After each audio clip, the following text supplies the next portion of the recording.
Bapak Ibu guru hebat, saya Erna Puspitasari, calon guru penggerak angkatan 7 dari SD Negeri Saidan, Kota Yogyakarta. Saya akan menyampaikan aksi nyata modul 1.4 yaitu pengimbasan budaya positif. Assalamualaikum warahmatullahi wabarakatuh. Waalaikumsalam warahmatullahi wabarakatuh. Sebelum acara kita mulai, perkenalkan saya membacakan susunan acara pada siang hari ini. Yang pertama yaitu sambutan Bapak Kepala Sekolah oleh Bapak Beni Susetya SPD. Yang kedua, pengimbasan budaya positif calon guru penggerak oleh Ibu Erna Puspitasari SPD. Yang ketiga adalah diskusi. Yang keempat adalah penutup. Untuk acara yang pertama yaitu sambutan oleh Bapak Kepala Sekolah kepada Bapak Beni Susetya, kami persilahkan. Assalamualaikum warahmatullahi wabarakatuh. Pada pengimbasan ini mudah-mudahan bisa bermanfaat bagi kita semua, bagi pendidik yang ada khususnya yang ada di SD Negeri Saidan dan umumnya di Kota Yogyakarta. Mudah-mudahan kita bisa mengambil hal-hal positif yang akan disampaikan dalam pengimbasan ini. Sukses untuk Bu Erna, mudah-mudahan ini langkah awal untuk Bu Erna bisa menapaki menjadi guru penggerak. Saya akhiri sambutan dari saya. Wabillahi taufiq wal hidayah. Assalamualaikum warahmatullahi wabarakatuh. Assalamualaikum warahmatullahi wabarakatuh. Yang terhormat Bapak Beni Susetya selaku Kepala Sekolah SD Negeri Saidan, yang terhormat Bapak Ibu guru serta karyawan SD Negeri Saidan. Pertama-tama marilah kita ucapkan puji dan syukur kita kehadirat Allah Subhanahu wa taala, yang mana pada kesempatan pada pagi hari ini kita masih diberi nikmat sehat, nikmat kuat, sehingga bisa berkumpul di kelas 2 SD Negeri Saidan untuk melaksanakan kegiatan pengimbasan budaya positif yang merupakan wujud aksi nyata dari modul 1.4 pendidikan guru penggerak angkatan 7. Budaya positif adalah suatu pembiasaan yang bernilai positif yang di dalamnya mengandung sejumlah kegiatan yang mampu menumbuhkan karakter murid, di mana biasanya budaya positif itu perlu dibangun dalam satu kelas. Kalau di SD Negeri Saidan ini sebenarnya sudah banyak nih Bapak Ibu budaya-budaya positif yang sudah kita terapkan. Mungkin dari Bapak Ibu mau berpendapat kira-kira budaya positif apa saja yang sudah kita terapkan di SD Negeri Saidan itu? Ada budaya positif, beberapa budaya positif yang sudah kita terapkan. Di antaranya yaitu apel pagi, kemudian ada kegiatan salam pagi, ada juga kegiatan sholat jamaah, baik sholat duha maupun sholat duhur. Selain itu juga ada kegiatan-kegiatan budaya positif yang lainnya. Untuk membangun budaya yang positif itu sekolah perlu menyediakan lingkungan yang positif. Kenapa toh perlu disiplin positif? Seperti kita ketahui nih Bapak Ibu bahwa setiap hari kita pasti menghadapi anak-anak yang beraneka ragam. Ada yang sukanya usil, ada yang mungkin dia berangkat sekolah sering terlambat. Ada juga yang masuknya belang bentong, hari ini masuk, besok pagi nggak masuk. Dan ini adalah fenomena yang lazim di SD Negeri Saidan.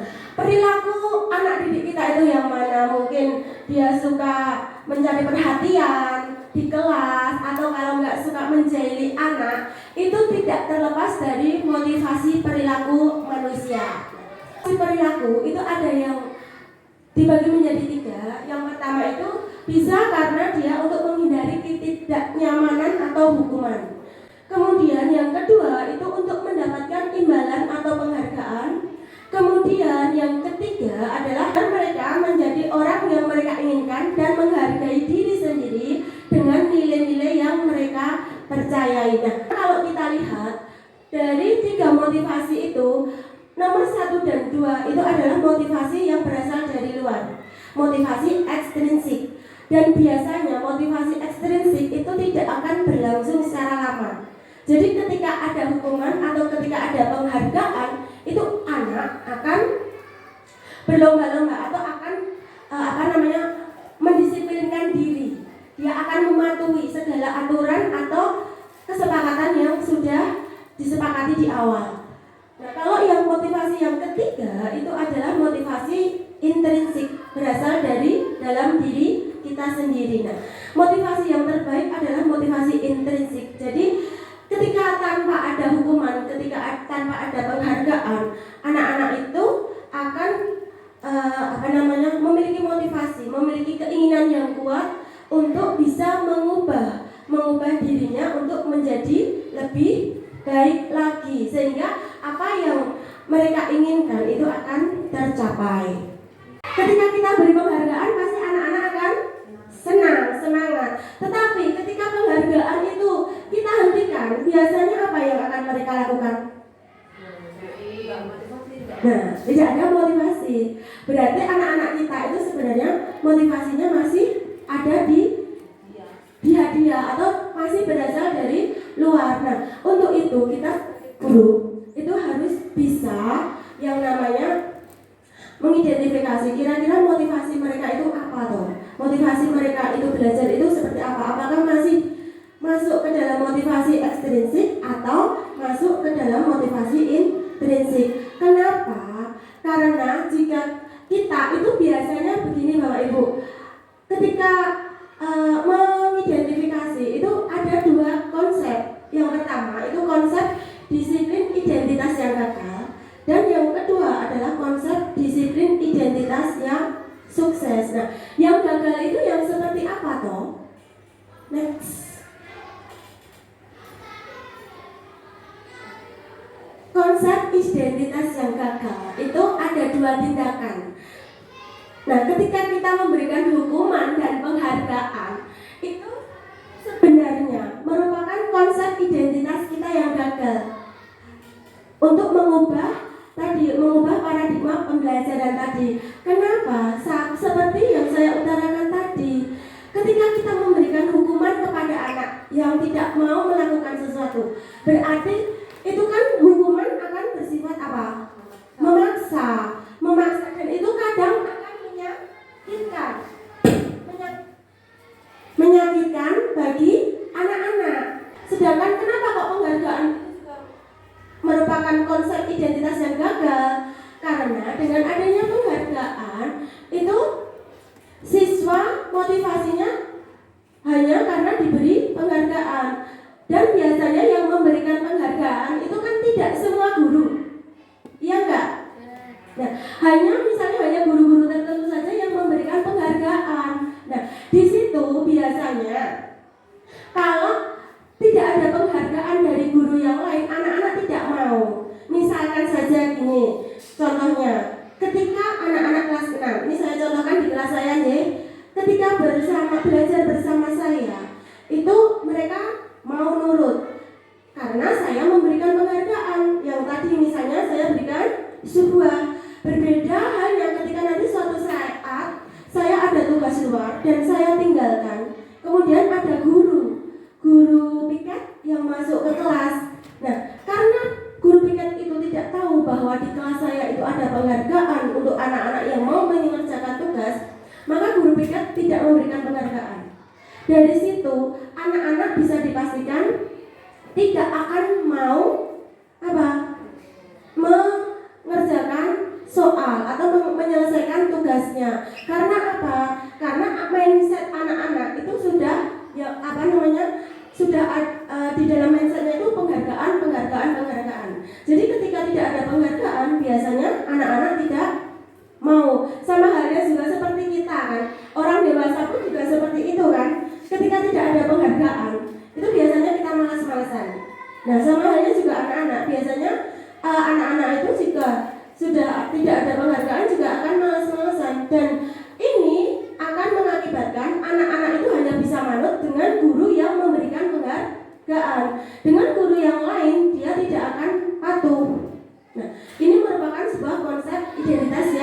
gagal. Nah, kemudian identitas yang benar itu yang seperti apa sih sebenarnya?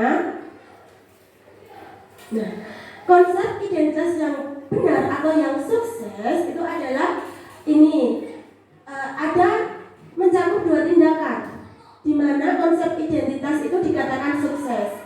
Yang pertama itu jika seorang guru itu memberikan konsekuensi, dan yang kedua adalah restitusi. Jadi sebenarnya tanpa adanya hukuman ataupun penghargaan, budaya positif itu bisa terlaksana. Tetapi kita harus memberi apa? Konsekuensi dan restitusi.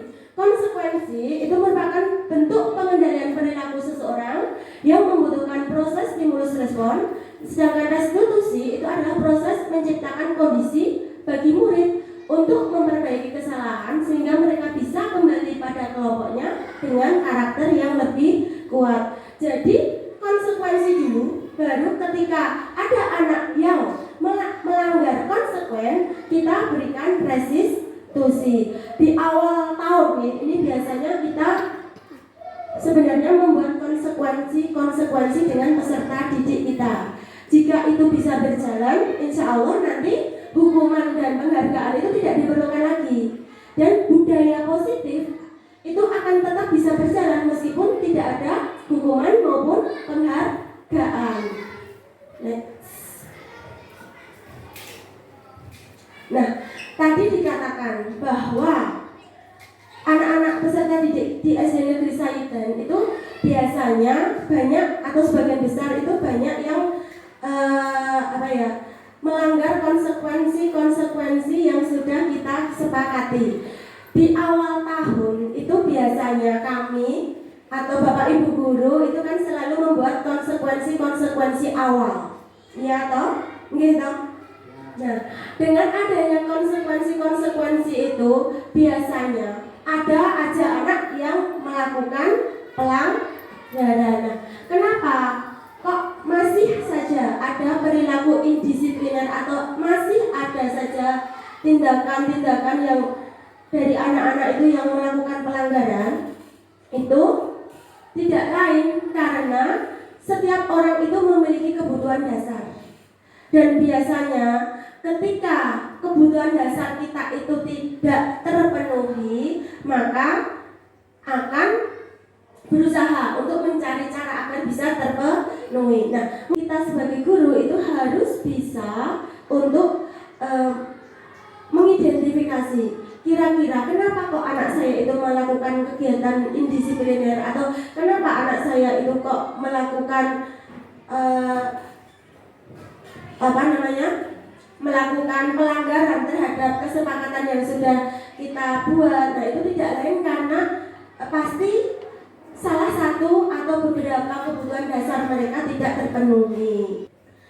Ketika kita ingin membudayakan budaya positif, maka yang pertama adalah yang akan kita bentuk adalah di lingkungan kelas kita terlebih dahulu. Untuk membentuk budaya positif di lingkungan kelas, kita harus membangun disiplin positif. Disiplin positif di kelas itu tidak harus dengan hukuman dan penghargaan, karena hukuman dan penghargaan itu hanya bersifat sementara. Untuk itu kita harus membentuk sebuah keyakinan kelas, di mana keyakinan kelas ini kita buat di awal tahun pembelajaran. Jadi di awal tahun pembelajaran ini kita sebagai guru harus berdiskusi dengan siswa untuk membentuk keyakinan kelas. Jadi kesepakatan atau keyakinan apa saja sih yang akan kita buat untuk pembelajaran kita setahun ke depan. Nah, untuk keyakinan kelas ini harus kita bentuk atau kita buat dengan kalimat-kalimat yang positif, seperti misalnya menjaga kebersihan. Nah, itu adalah sebuah keyakinan kelas yang bisa kita buat di awal tahun. Misalnya juga selain membuat keyakinan kelas tentang kebersihan, juga misalnya kekeluargaan. Misalnya selalu menjaga kekeluargaan. Nah, dalam keyakinan kelas itu tidak boleh menggunakan kata-kata yang bersifat negatif. Tidak boleh, jangan, dilarang. Itu tolong dihindari. Jadi harus karena budaya positif ya. Jadi semua yang kita lakukan itu harus positif. Dari perilaku, kemudian kata-kata dan kalimat itu harus semuanya positif. Kemudian ketika kita mau mewujudkan budaya positif itu tidak lepas dari kontrol guru. Siswa kalau dibiarkan saja itu tidak bisa akan jalan. Meskipun tadi dikatakan bahwa filosofi Ki Hajar Dewantara itu adalah memerdekakan anak. Anak diberikan kebebasan untuk bisa berekspresi sesuai dengan bakat minat mereka yang bakat dan minat yang mereka miliki. Tetapi harus ada kontrol dari guru. Tidak boleh guru itu terus karena ini filosofi Ki Hajar Dewantara itu mengatakan anak dimerdekakan, membuat merdeka anak. Terus kita sebagai guru hanya leha-leha duduk, itu tidak. Tetapi guru tetap sebagai kontrol. Nah, posisi kontrol sebagai guru itu ada 5. Yang pertama itu adalah sebagai penghukum, yang kedua adalah pembuat merasa bersalah, yang ketiga sebagai teman, yang keempat ada sebagai pemantau, dan yang kelima adalah sebagai manajer. Sekarang saya tanya, Bapak Ibu guru, kira-kira selama ini proses kontrol yang sudah Bapak Ibu lakukan itu masuk ke yang mana? Oke, Bu Lisa mungkin mau berpendapat, silakan. Nah, sudah jelas itu nada suara. Kalau Bu Lisa mengatakan bahwa Bu Lisa itu posisi kontrolnya sebagai lebih kepada penghukum ya. Mungkin ada guru lain yang mau berpendapat dari apa yang saya tampilkan ini kira-kira. Nah, mungkin Pak Toha, mungkin apa yang posisi kontrol yang sudah dilakukan oleh Pak Toha? Semua lah harusnya. Nah, Harusnya semua. semua. Bu Chandra? Kalau saya indikasinya gini, kalau anak takut sama saya, Iya. Ini Bu Chandra. Ini pembahasannya sudah mulai diskusi ya. Kalau saya indikatornya gini, kalau anak sampai takut sama saya, berarti saya gagal. Kenapa? Karena saya bukan guru. Karena saya berusaha anak saya itu sebagai teman. Tapi saya masih belajar ya, proses belajar. Misalnya saya marah, Bu Chandra marah, tapi cuma sebentar. Habis itu maaf, tadi Bu Chandra marah. Pasti kalau saya marah, tadi insya Allah saya bilang maaf, tadi Bu Chandra marah. Sekarang kita perbaiki bersama-sama, salahnya gimana. Saya selalu berusaha seperti itu. Nah itu tapi selama ini masih proses. Saya merasa belum sampai ke tahap 3. Tapi saya berusaha untuk sampai tahap 3. Itu saja. Kalau saya sih sebenarnya. Oke, monggo Bu Lisa.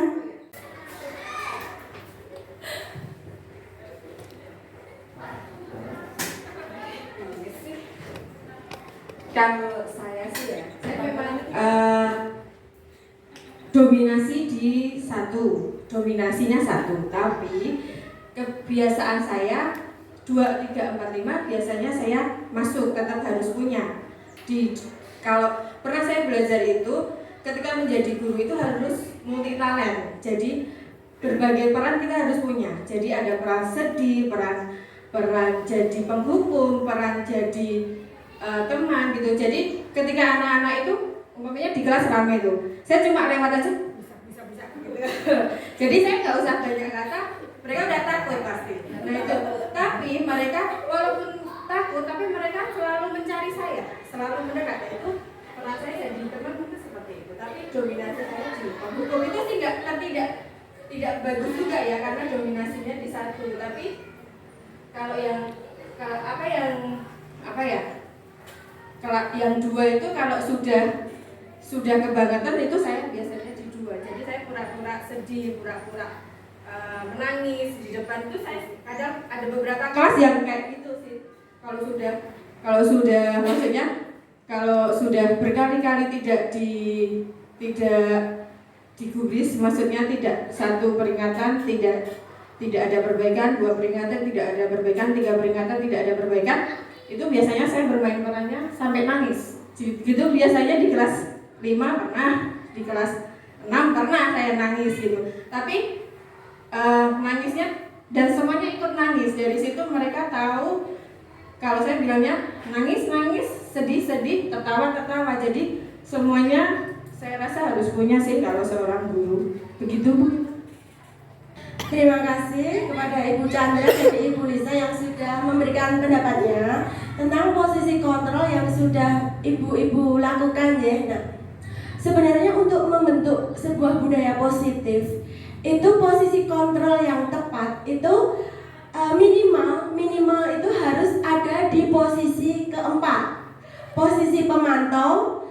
Dan yang paling baik agar budaya positif di sekolah itu bisa terbentuk, itu kita sebagai guru posisi kontrolnya itu haruslah berada di posisi manajer. Nah, sebenarnya kalau kita di sini itu pasti dengan menghadapi anak-anak yang super hebat, super aktif, itu pasti akan tersulut emosinya dengan segala pola tingkah laku anak-anak yang lucu-lucu itu. Kita biasanya selama ini masih kebanyakan itu pada posisi penghukum. Ketika anak-anak sudah berbuat kesalahan, kita biasanya langsung berdiri, langsung mengeluarkan nada tinggi sambil berteriak. Nah, itu pun juga saya alami ya. Saya juga menyadari bahwa selama ini ternyata posisi kontrol saya itu masih banyak ke penghukum. Biasanya teman. Biasanya itu kebanyakan itu penghukum, pembuat merasa bersalah sama teman. Kalau saya itu lebih ke biasanya penghukum sama juga teman. Nah, padahal untuk membuat sebuah budaya positif di sekolah, posisi 1, 2, 3 itu harus kita hilangkan. Jadi kita bukannya menghilangkan terus harus kita kurangi. Setidaknya kita menjadi pemantau ataupun manajer yang baik. Nah, diusahakan kita itu harus bisa menjadi manajer yang baik ya. Jadi mungkin kalau Bu Chandra ini bisa, tapi kalau saya sama Bu Chandra, saya sama Bu Lisa untuk menjadi manajer yang baik itu, bener harus butuh proses. Kenapa?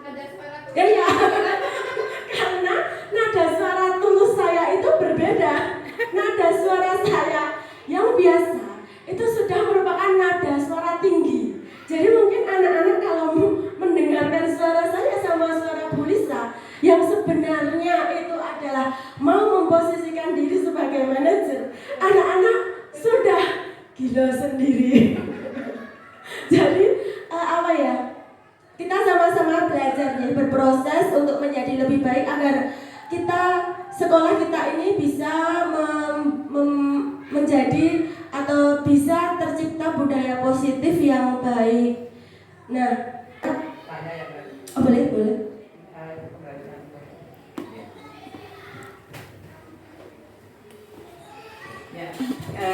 Saya hanya akan menambahkan, bukan bertanya ya. Posisi kontrol itu kan dibagi menjadi 5. Menurut pengalaman saya dari satu penghukum, pembuat merasa bersalah, kemudian teman, kemudian pemantau dan manajer, itu semuanya memerlukan proses dan memerlukan jam terbang. Semakin guru itu jam terbangnya semakin tinggi, insya Allah nanti bisa di posisi yang keempat dan kelima. Tapi semuanya itu juga dikembalikan ke karakternya juga pada guru. Meskipun jam terbangnya tinggi, nah seperti saya nggak menyebut nama ya, kalau memang karakternya penghukum ya pasti akan terbawa terus ya. Tapi insya Allah dengan jam terbang yang sudah lama, kemudian berproses ya, tambah sabarnya, sayang dengan anak didik ya, sayang dalam tanda petik mendidik ya, itu nantinya kita akan ada di posisi di pemantau maupun manajer. Itu saja Mbak, tambahan dari saya. Terima kasih atas tambahan yang diberikan oleh Bapak Benny Susetya. Nah, emang benar ya seperti yang diutarakan atau dingentikake oleh Bapak Benny Susetya bahwa untuk menjadi guru yang bisa menjadi manajer yang baik bagi kelasnya itu butuh jam terbang yang tinggi. Tetapi meskipun jam terbang yang tinggi, kita juga tidak bisa lepas dari karakter dari masing-masing guru, karena karakter masing-masing guru itu akan beda-beda. Seperti saya sama Bu Lisa itu emang karakternya nada tinggi ya, berbeda dengan Bu Mar, Bu Chandra, Pak Toha, Bu Siti, itu mungkin karakternya nadanya do rendah. Jadi ketika mungkin bisa saja ketika Pak Toha itu sebenarnya menghukum, tapi anak-anak itu akan enjoy saja. Padahal Pak Toha sebenarnya pengen sebagai posisi kontrol sebagai penghukum, tetapi karena tadi karakternya Pak Toha yang memiliki nada suaranya bisa tulus, kemudian bahasa tubuhnya juga tidak kaku, bisa mendekati ke anak-anak, itu posisi kontrolnya akan menjadi manajer. Nah ini semuanya butuh proses nih Bapak Ibu, kita semuanya belajar biar bisa sebagai manajer yang baik buat peserta didik kita. Nah, tadi dikatakan bahwa posisi manajer itu adalah posisi yang terbaik. Nah, pada posisi manajer, guru itu tidak berperan sebagai pengatur perilaku muridnya, melainkan guru sebagai pembimbing murid agar bisa mengatur dirinya menjadi pribadi dengan karakter yang lebih kuat lagi. Nah, di sini konsep disiplin identitas sukses diterapkan melalui restitusi. Jadi begini, ketika kita sebagai posisi manajer, posisi kontrol manajer, kita itu tidak perlu mengatur anak, posisi kita sebagai manajer. Jadi tanpa harus memberikan hukuman, anak-anak mau untuk melakukan perubahan, mau melakukan disiplin positif. Jadi disiplin positif itu akan terbentuk jika kita bisa membuat kesepakatan awal di kelas. Kemudian jika terjadi pelanggaran atau terjadi ketidakdisiplinan terhadap kesepakatan yang sudah kita buat, itu nanti akan kita selesaikan dengan segitiga restitusi, bukan dengan hukuman atau penghargaan.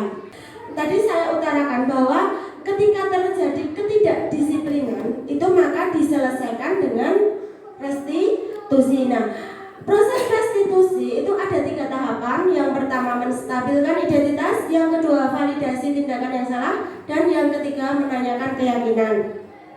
Dimana ketika ada anak yang melakukan kesalahan itu biasanya kan kalau kita sebagai penghukum, begitu anak melakukan kesalahan, saat itu juga kita hukum. Begitu anak melakukan sebuah kebaikan, saat itu juga kita berikan penghargaan. Kalau dalam tahapan segitiga restitusi itu tidak seperti itu. Jadi ketika ada anak atau siswa yang melakukan kesalahan, sebaiknya kita ambil anak itu atau jangan langsung diselesaikan di situ juga, saat itu juga, karena nanti akan menurunkan mental anak kan. Sebaiknya kita sebagai guru itu nanti ketika pembelajaran sudah selesai, kita panggil anak yang tadinya berbuat kesalahan atau melanggar disiplin itu. Nah, langkah pertamanya kita itu bisa menstabilkan identitasnya terlebih dahulu. Proses menstabilkan identitas itu merupakan sebuah proses awal dari segitiga restitusi. Ketika anak itu melakukan kesalahan, itu pasti dia kan ada motivasi di balik dia melakukan kegiatan atau melakukan kesalahan itu. Nah, dari situ, dari proses menstabilkan identitas, itu kita bisa melakukannya dengan bertanya jawab atau memberikan motivasi kepada anak. Misalkan bisa dengan perkataan setiap manusia itu tidak ada yang sempurna, pasti pernah melakukan sebuah kesalahan. Kita sebagai orang dewasa pun pernah melakukan sebuah kesalahan. Jadi ketika kamu bersalah itu wajar saja. Nah, beda ketika kalau kita memanggil anak terus kemudian bapak ibu bilang, kamu tuh loh tadi tuh ngapain aja, kok bisa-bisanya begini. Bandingkan dengan dengan ketika kita ketika memanggil anak kemudian mengungkapkan perkataan atau kalimat-kalimat dengan menstabilkan identitas tadi dengan mengatakan setiap orang itu pasti akan berbuat kesalahan. Tidak ada manusia yang sempurna. Orang dewasa pun pernah melakukan kesalahan. Bu Enda pun juga akan pernah melakukan kesalahan kok. Jadi berbuat salah itu wajar. Ketika anak diberikan kata-kata seperti itu, pasti anak-anak itu yang tadinya sudah emosi, iki kenapa kok aku dipanggil sama bu guru? Ada salah apa kok aku dipanggil bu guru? Ini nanti pasti aku akan mendapatkan hukuman. Tapi ketika dengan kata-kata yang manis tadi, dengan ya lemah lembut, kemudian posisi kita bisa merangkul anak, ya jangan kaku, itu pasti mental anak sudah bisa stabil. Jadi tidak ada rasa deg-degan atau merasa bersalahnya. Nah, setelah anak itu sudah stabil mentalnya, kemudian kita baru masuk ke langkah yang kedua. Setelah kita menstabilkan identitas anak tersebut, nah kita bisa melakukan validasi tindakan yang salah. Nah, bisa saja kita itu dengan tanya jawab lagi. Setelah kita stabilkan identitasnya, kemudian kita ajak ngobrol-ngobrol lagi.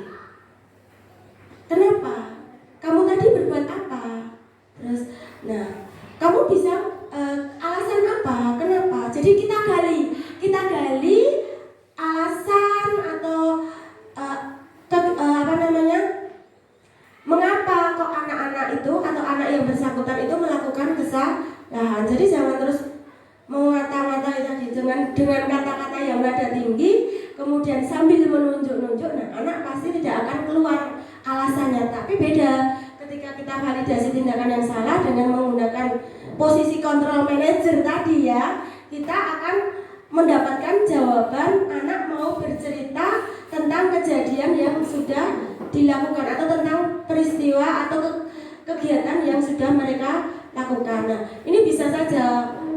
Sebenarnya misalnya kamu bisa loh sebenarnya melakukan kegiatan atau melakukan kesalahan yang lebih buruk lagi, atau alasannya kamu melakukan ini tuh kenapa? Nah, dari situ bisa kita gali, kita ajak anak berkomunikasi. Nah, setelah itu kita tahu, oh ternyata si A ini begini karena begini begitu. Nah, setelah kita tahu ada tindakan yang salah, maka langkah yang selanjutnya itu adalah menanyakan keyakinan. Misalkan tadi gini, ketika pernah saya praktekkan segitiga restitusi itu di kelas 6, ketika Mas Java itu saya lihat kok dia ketika penilaian akhir ketika pas itu dia melihat jawaban temannya. Kemudian saya melakukan segitiga restitusi untuk menyelesaikan permasalahan Mas Java itu dengan tadi menstabilkan identitasnya, kemudian langkah yang kedua setelah menstabilkan identitasnya itu kemudian saya memvalidasi tindakan yang salah, mencontek itu kira-kira baik atau benar, melihat jawaban temanmu itu benar atau tidak. Nah, kemudian kenapa kamu kok melakukan atau melihat jawaban temanmu? Itu ternyata setelah saya gali, oh semalam tidak belajar. Kenapa tidak belajar? Ternyata tidurnya kemalaman. Kenapa kok tidur kemalaman? Apa tidak dimarahi nenek? Sudah diingatkan, tetapi saya ngeyel bu, seperti itu. Nah, akhirnya dari situ kemudian saya bawa bahwa di awal tahun pembelajaran kita sudah membuat keyakinan kelas, bahwa apa keyakinan kelas yang sudah kita buat ketika awal tahun. Nah, anak pasti akan mengingat tentang keyakinan kelas yang sudah kita buat. Atau jika anak sudah lupa, itu bisa kita ingatkan kembali bahwa ini loh bersikap jujur. Kalau mencontek itu kan dia melanggar kejujuran, ya. Di awal tahun kita sudah membuat keyakinan kelas tentang kejujuran. Jujur dalam segala tindakan, percakapan, dan perbuatan. Nah, dari situ setelah validasi tindakan yang salah kemudian menanyakan keyakinan, kita terus tidak boleh menyodorkan langsung solusinya, tetapi kita kembalikan lagi ke anak. Jika ketika kamu seperti ini, apa yang akan kamu lakukan atau langkah perbaikan apa yang akan kamu lakukan karena kamu sudah melanggar kesepakatan. Nah, di situ kan anak akan mengungkapkan idenya atau mengungkapkan pendapatnya. Saya mau seperti ini. Jika saya melanggar lagi, saya akan begini. Dari situ berarti kan kita sebagai guru itu tidak mendikte anak, tetapi solusi itu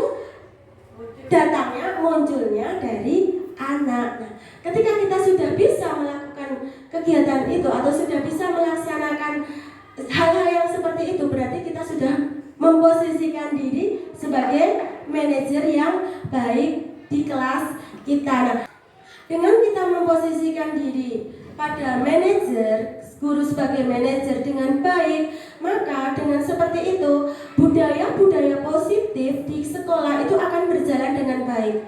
Tanpa ada hukuman, tanpa ada penghargaan, ketika kita bisa mempraktekkan tadi ya tentang segitiga restitusi, kemudian kita bisa memposisikan diri kita sebagai manajer yang baik di kelas kita, itu pasti budaya positif di sekolah itu akan berjalan baik dan benar.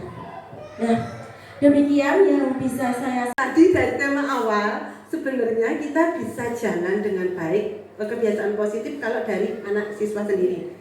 Sebenarnya kalau saya lihat dari uraian Bu Erna tadi, kalau kita insya Allah bisa melakukan ini, kita belajar di proses, belajar kita belum, itu bisa mancing motivasi anak. Iya enggak kalau itu? Tadi pertama soalnya anak dipancing, kita nggak ngasih solusi, tapi anak solusinya piye le? ABN piye le?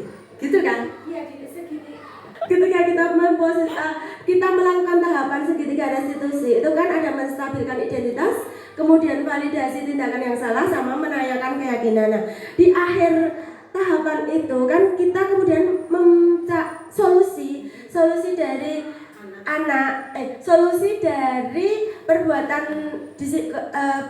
indisipliner anak itu kan kita kembalikan lagi ke anak. Solusinya seperti apa? Assalamualaikum warahmatullahi wabarakatuh. Saya di sini pengen menanyakan tentang anak ya. Tadi kalau masalah guru mungkin insya Allah agak bisa menerima. Tentang mengatasi anak itu kan di kelas 2 ada anak yang sering, misalnya kan sebelumnya sudah dibuat sepakatan, ini masuk jam segini harus ada di kelas. Nanti kalau terlambat kasih hukumannya, misalnya kasih tugas. Terus itu anak kalau jam 7 masuk, kadang setengah 8, jam 8 baru masuk, itu sering. Apakah itu harus dikasih hadiah atau bagaimana, atau hukuman atau bagaimana biar anak itu masuk tepat jam 7 di kelas. Terus misalnya itu kalau pas pelajaran itu anak suka tidur, terus itu mengerjakan tugas nggak selesai. Ada anaknya bukan guru Pak. Dulu kadang suka menawar. Saya itu bukan enggak penjual bayam atau penjual cabai ya. Kalau kasih kerjaan 5 nawar 3 apa 2. Nah itu bagaimana cara mengatasinya? Makasih. Assalamualaikum warahmatullahi wabarakatuh. Assalamualaikum warahmatullahi wabarakatuh. Mungkin dari sini ada Bapak Ibu yang mau berpendapat atau mau menanggapi pertanyaan dari Ibu Margia, monggo. Bu Siti mau menanggapi pertanyaan dari Bu Margia? Oh Pak Beni, monggo Pak Beni. Bu Siti dulu, monggo Bu Siti, kita silakan Bu Siti berdiri. Assalamualaikum warahmatullahi wabarakatuh. Saya ingin menanggapi yang Mbak pertanyakan tadi. Bahkan saya juga sudah merasakan yang dimaksud kemarin itu siapa-siapa. Kasusnya sama. Yang tidur itu sama. Kemudian yang suka nawar-nawar seperti mau beli itu juga ada. Itu yang tidur itu saya tanya dulu, kenapa kok tidur? Kalau tidur itu ya lucu. Bahkan kalau saya tanya itu katanya capek gitu. Terus gimana kalau kamu capek istirahat di rumah kurang tidur apa bagaimana? Lah itu pertanyaannya, jawabannya suka main game gitu.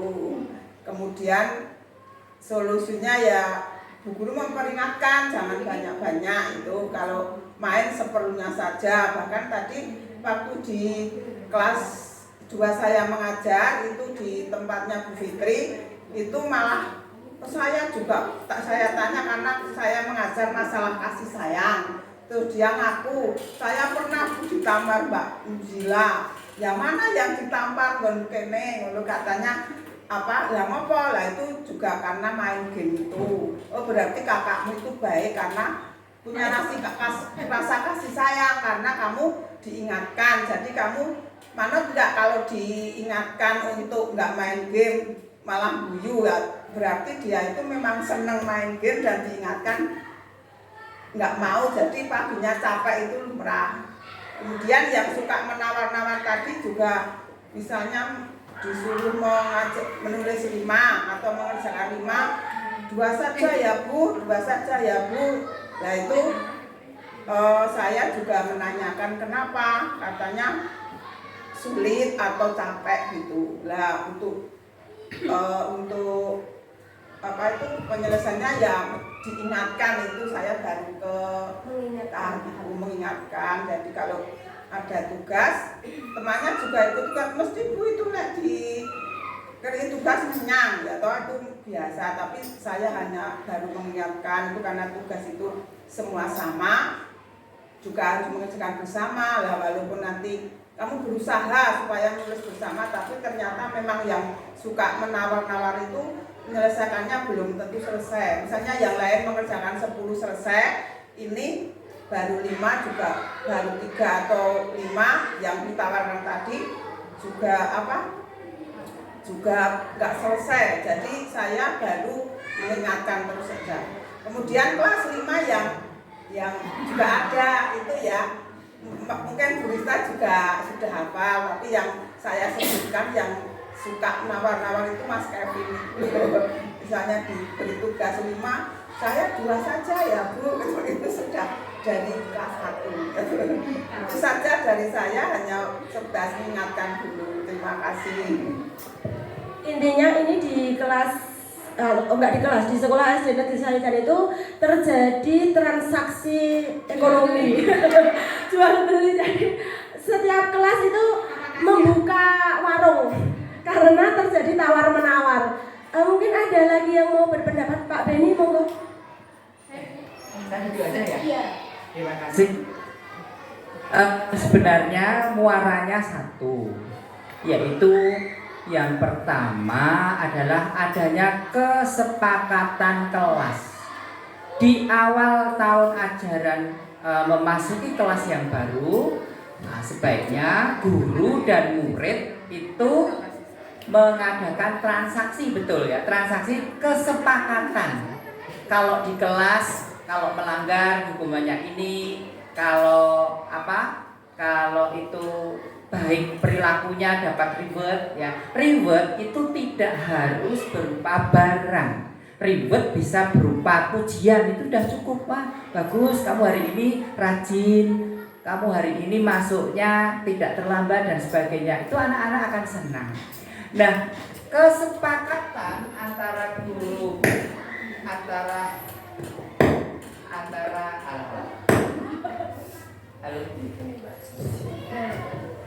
kesepakatan antara guru dan siswa itu tidak hanya diucapkan saja, tapi perlu dicatat dan ditulis di template tembok. Jadi anak-anak akan selalu ingat. Ya, akan selalu ingat. Nah itu kalau kesepakatan itu bisa dipahami oleh anak dan dilakukan oleh anak dengan baik, maka kelas akan aman-aman saja. Kemudian hubungannya dengan anak-anak yang tadi yang pandai tawar menawar, dan yang satu apa ya tadi ya? Tidur. Nah, kita kan punya, setiap kelas kan punya komunikasi dengan orang tua, WA. Nah, kita harus berkomunikasi dengan orang tua. Tidak akan kalau sudah setiap hari diingatkan, setiap hari ditegur masih seperti itu, nah kita punya kerjasama dengan orang tua. Nah kita bisa menjalin kerjasama dengan orang tuanya tadi istilahnya kita komunikasi ya, bisa dipanggil dengan surat resmi dan sebagainya bahwa anaknya di sekolah seperti ini, sehingga ada dua arah dari sekolah maupun dari orang tua untuk membimbing anak itu agar tidak mengulangi perbuatannya. Yang kedua juga walaupun kita itu di SD, tapi perlu juga sebenarnya terutama di kelas-kelas yang kelas rendah, kelas 1, 2, 3 itu masih perlu adanya buku penghubung. Meskipun kita itu sudah SD, tapi perlu ya, karena dengan adanya buku penghubung itu komunikasi antara pihak sekolah dengan pihak orang tua akan berjalan dengan baik, dan hal-hal yang ada kaitannya permasalahan di sekolah orang tua bisa mengetahuinya lebih cepat. Namun kalau buku penghubung itu karena sekarang zamannya canggih ya, dengan WA dan sebagainya, kan belum tentu juga orang tua itu kalau sibuk buka WA. Tapi kalau dengan adanya buku penghubung itu ya, kita serahkan kepada anak-anak juga diberi tanggung jawab. Besok ditanyakan apakah buku penghubungnya sudah dibaca oleh orang tuamu atau belum. Nah ini akan lebih efektif lagi. Mungkin hanya itu yang bisa saya tambahkan ya, di samping tadi diingatkan ya, jalinan komunikasi dengan orang tua harus kita pupuk dengan baik. Ya itu aja Pak Erna, monggo. Terima kasih atas tanggapan, pendapat dan pertanyaan dari Pak Beni, Bu Mar maupun Bu Siti. Nah, di sini saya hanya akan menambahkan untuk menjawab dari pertanyaan Bu Markiem tadi, di mana Bu Mar memiliki sebuah permasalahan. Ada salah satu anak yang suka terlambat datang, kemudian di sekolah juga sukanya ngantuk, kemudian juga ada transaksi jual beli tadi. Nah, tadi Pak Beni sudah ngendikake bahwa untuk mengatasi permasalahan itu yang pertama, seperti yang tadi sudah saya sampaikan, bahwa di awal tahun kita sebagai guru di kelas bersama siswa itu wajib membuat kesepakatan kelas. Nah, agar tercipta budaya positif itu, maka langkah pertama bisa kita lakukan dengan membuat kesepakatan kelas, di mana kesepakatan itu tidak hanya satu arah, tidak hanya guru meminta muridnya seperti ini, seperti A, B, C, D, enggak, tapi dibuat bersama-sama dengan berdiskusi, kemudian ditandatangani oleh warga kelas, baik oleh guru maupun oleh siswa. Kemudian dari hasil kesepakatan kelas itu atau keyakinan ya, kalau di dalam guru penggerak itu bukan kesepakatan, mohon maaf, keyakinan, membuat keyakinan kelas, misalnya tadi tentang kejujuran, kedisiplinan, kemudian ketertiban, kekeluargaan dan sebagainya dengan kata-kata yang positif. Setelah itu dibuat, ditandatangani semuanya, kemudian ditempelkan di dinding kelas. Dan ini seperti yang sudah saya lakukan di kelas 6, itu sudah saya buat keyakinan kelas, kemudian saya tempelkan di dinding kelas biar anak-anak itu selalu ingat bahwa di kelas ini punya keyakinan ini. Ketika salah satu ada yang melanggar, berarti harus menerima konsekuensinya sesuai dengan keyakinan yang dibuat. Nah, bagaimana cara membuat atau mencari solusinya tadi? Bu Mar bisa melakukannya dengan melakukan segitiga restitusi. Nah, bisa Bu Mar praktekkan jadinya. Bu Mar bisa mempraktekkan segitiga restitusi tadi untuk menyelesaikan permasalahan dari Mas Al ya. Dari Mas A yang sering datang terlambat, kemudian di kelas itu kok ngantukan. Nah, itu bisa Bu Mar selesaikan dengan cara menggunakan segitiga restitusi. Bu Mar gali dulu, Bu Mar dekati dulu nih, Bu Mar dekati dulu anaknya, biar anak merasa nyaman. Kemudian Bu Mar gali, kenapa kok setiap hari selalu terlambat. Kenapa kok mengantuk di kelas? Itu Bu Margali. Kemudian bersama A dicari solusinya. Jadi kalau solusi dari A itu dia akan selalu mengingat, dan diharapkan dengan adanya solusi yang dia buat sendiri itu bisa mengubah perilaku dari anak tersebut. Mengatakan Bu Mar. Mau nggak Bu Mar? Ya, nggak apa-apa Mar, berdiri di sini. Assalamualaikum warahmatullahi wabarakatuh. Waktu itu saya juga pernah bilang sama si ibunya bilangnya gimana Bu, ini si A tuh kalau berangkat sekolah kok selalu siang terus, terlambat terus. Kata ibunya, Mbok tolong minta tolong Bu diingatkan kalau mau berangkat sekolah. Kata ibunya itu dia kalau takut itu sama ayahnya, katanya gitu, yang ditakuti ayahnya. Terus itu waktu tiduran pernah saya foto, saya kirimkan ke orang tuanya. Ya orang tuanya juga nggak ngerespon, udah tak kirim. Ya seperti itulah. Itu makanya Bu Mar harus melakukan praktek segitiga restitusi Bu Mar. Kita dicari akar permasalahannya itu apa. A diajak ngobrol berdua dari hati ke hati, mungkin ketika di luar jam pembelajaran, biar A-nya merasa nyaman, dibuat nyaman dulu, kemudian dicari akar permasalahannya, kemudian baru dicari solusinya. Begitu Bu Marji. Atau mungkin bisa kita bantu oleh Mbak Bulara sama Bu Lisa, mungkin bisa membantu untuk melakukan segitiga restitusinya A.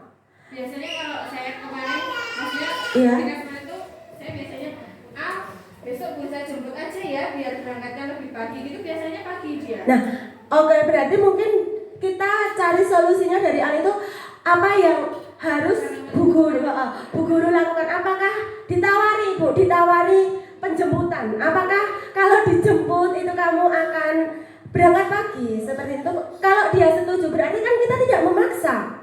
Itu sudah kesepakatan bersama, tidak ada paksaan. Jadi kalau dia setuju dengan penjemputan, nanti sekolah yang akan menjemput. Gitu. Iya. Iya kan rumahnya juga dekat. Iya.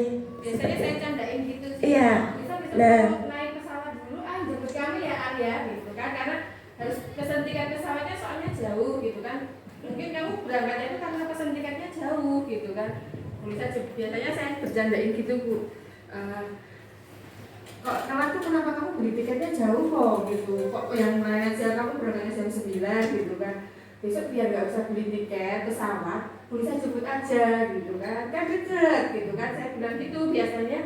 Kemudian dia berangkat pagi, tapi harus sering Bu, sering. Anak-anak di sini tuh harus stimulusnya harus sering-sering, jadi nggak hanya 1 kali, 2 kali, 3 kali, itu nggak harus berkali-kali. Kayak seperti juga ekstra itu kalau diingatkan pasti banyak yang berangkat, tapi kalau tidak ada yang mengingatkan ya tidak ada yang berangkat. Seperti itu karakternya anak-anak itu kayak gitu. jadi harus sering-sering melakukan segitiga restitusi. Intinya seperti itu, J. Kemudian untuk menanggapi selanjutnya permasalahan tentang kok sukanya tawar-menawar, ada transaksi perdagangan.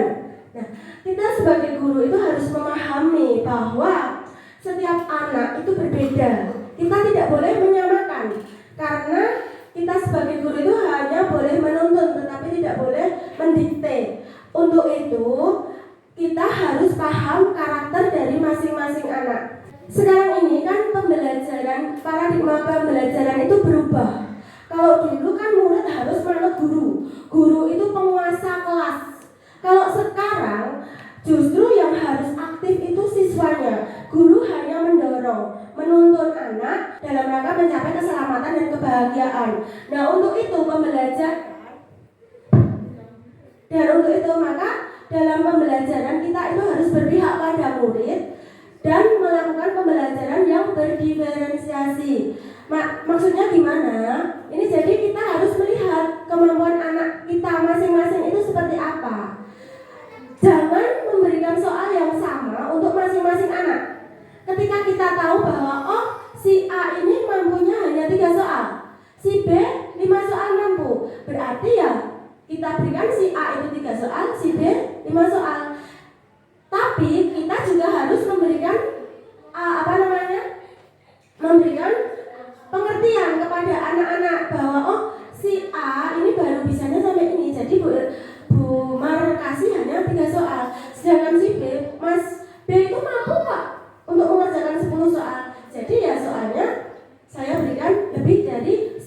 Nah, kalau kita bisa melakukan seperti itu, berarti kita sudah mempraktekkan pembelajaran yang berdiferensiasi. Jadi ada perbedaan. Setiap individu itu berbeda. Jangan kita buat sama, jangan sama ratakan setiap siswa-siswa kita di kelas.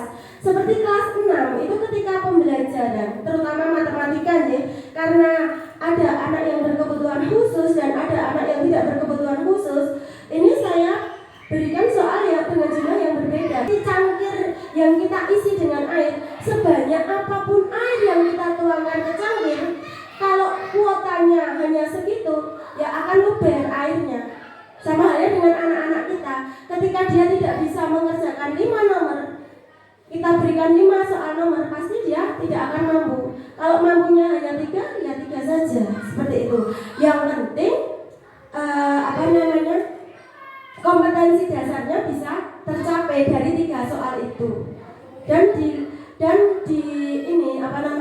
dan disesuaikan dengan kemampuan anak.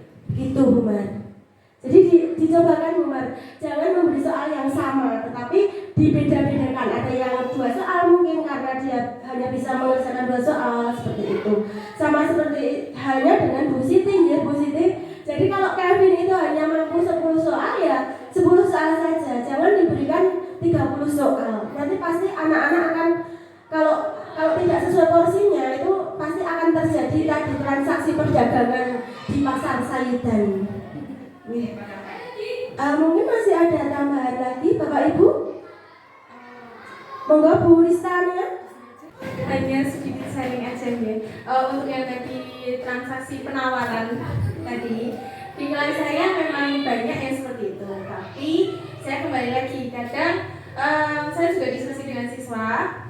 Misalnya hari ini dia mengikuti saya, kalian mengerjakan 10 soal, begitu. Nah, hari berikutnya waktu saya kasihkan soal, misal kalian kerjakan 15 soal, dan itu kan ada transaksi. Misalnya si A bilang, Bu, 5 aja, kayak gitu kan. Nah, saya turunkan, ya udah kalian ngerjain di 8 nomor. Saya seperti itu. Nah, tapi mereka juga, Bu, 5 aja, gimana mau 8 atau 10? Saya bilang gitu. Jadi ada komunikasi 2 arah antara guru dan siswa. Jadi kadang siswa perlu juga ikuti guru, kadang pun guru juga bisa mengikuti siswa, karena itu sebagai timbal balik antara siswa dan guru agar di dalam kelas itu tidak menyeramkan. Maksudnya guru kan tadi nggak kebanyakan sih, karena doktrinnya dulu itu guru adalah yang sebagai center, jadi kan masih ke bawah sampai sekarang, dan masih perlahan kita belajar untuk student center. Nah, itu kan juga butuh proses ya tadi. Nah, seperti itu. Jadi ada timbal balik antara siswa dan guru, ada komunikasi. Ya ada kalanya guru itu juga mengikuti keinginan siswa, tapi ada kalanya juga siswa itu juga harus mengikuti guru. Walaupun dikata mendikte, tapi kan kalau masih anak ya, anak kan belum bisa membedakan ini benar atau ini salah, nanti akibatnya seperti apa. Nah, kita sebagai orang dewasa, sebagai pembimbing, itu juga harus memberikan pengetahuan. Kalau kalian mengerjakan seperti ini, nanti efeknya apa, seperti itu. Jadi siswa itu tidak terperosok ke jurang, seperti itu. Jadi harus ada timbal balik, dan seperti tadi, segitiga restitusi. Terima kasih kepada Bu Rista. Nah, ininya kita sebagai pendidik itu haruslah bersikap penuntun ya. Penuntun untuk mencapai kebahagiaan dan keselamatan bagi anak-anak didik kita. Dalam menuntun pun kita juga harus mengkontrol anak-anak dengan budaya positif yang ada di sekolah. Nah, demikian yang bisa saya sampaikan. Semoga apa yang saya sampaikan itu bisa bermanfaat bagi Bapak, Ibu, guru semuanya. Saya akhiri presentasi pengimbasan budaya positif pada siang hari ini. Akhir salam, wassalamualaikum warahmatullahi wabarakatuh. Terima kasih kepada Ibu Erna Puspitasari atas pengimbasan budaya positifnya. Materinya bagus sekali, itu sebagai bahan refleksi bagi kita semua sebagai guru. Banyak sekali ketika kita belajar itu kita merasa sangat kurang. Yang namanya artinya belajar itu kalau kita merasa kurang, nah itu berarti namanya belajar. Tapi kalau kita belajar tapi aku sudah ngerti, nah itu berarti tidak belajar namanya. Berarti belajar itu ketika kita belajar itu akan merasa kita seperti orang yang tidak tahu apa-apa. Dan saya tadi memang tidak tahu apa-apa, jadi saya sangat senang sekali dengan materi ini. Apalagi tentang apa tadi Mbak Eka yang bukan yang hukuman apa tadi? Posisi kontrol.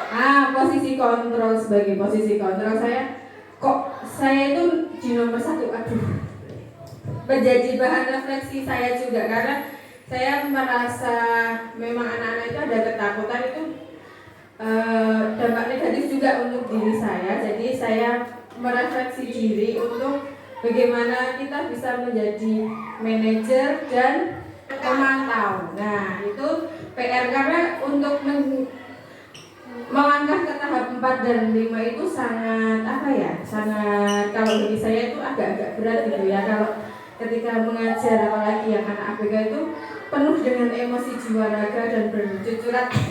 Karena saya ingin menjadi manajer, mungkin saya harus belajar dengan nada suara halus seperti ini. Oke, terima kasih untuk Bu Ena. Kita beri aplaus yang meriah untuk Bu Ena.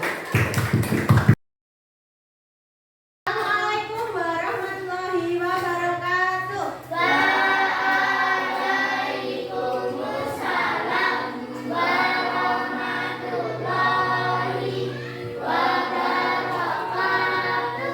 Baik, selamat pagi semuanya. Apa kabar kalian pada pagi hari ini? Baik. Alhamdulillah. Kalau semuanya dalam keadaan yang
di kelas itu tidak ada gangguan, tidak ada perpecahan.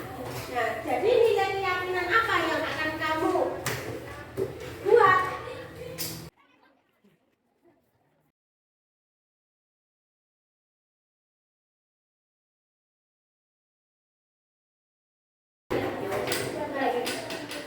Yuk, sudah selesai? Sudah. Buat keyakinannya? Oh, sudah. Sekarang silakan kelompok 1 dulu tampilkan hasil keyakinan kelas yang sudah kalian buat di papan tulis. Kelompok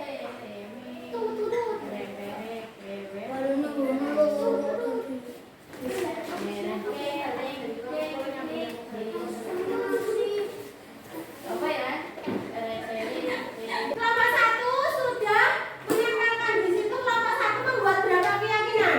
Nah, untuk kelompok 2 dan 3 silahkan dicermati. Adakah keyakinan kelas yang berbeda yang dibuat oleh kelompok kalian? Ada nggak yang berbeda keyakinan kelas yang dibuat oleh kelompok 1? Nah, sekarang kelompok 2 dan 3 silahkan melengkapi keyakinan kelas yang dibuat oleh kelompok 1. Silakan yang kiranya kalau ada yang berbeda, silakan ditempel di papan tulis.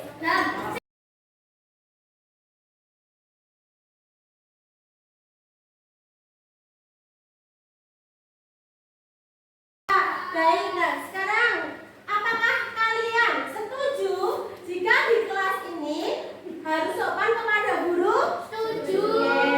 Harus saling toleransi? Setuju.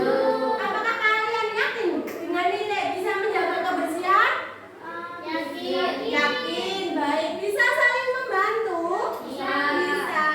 Bisa datang tepat waktu? Bisa. Apakah kalian semuanya setuju dengan keyakinan kelas yang kita buat pada hari ini? Setuju. Kalau setuju, berarti keyakinan kelas ini akan kita gunakan selama nanti 1 semester ke depan ya? Iya. Sampai kalian lulus, berarti kalian harus yakin bahwa kalian baik di dalam kelas maupun di luar kelas bisa menerapkan keyakinan kelas yang kita buat bersama.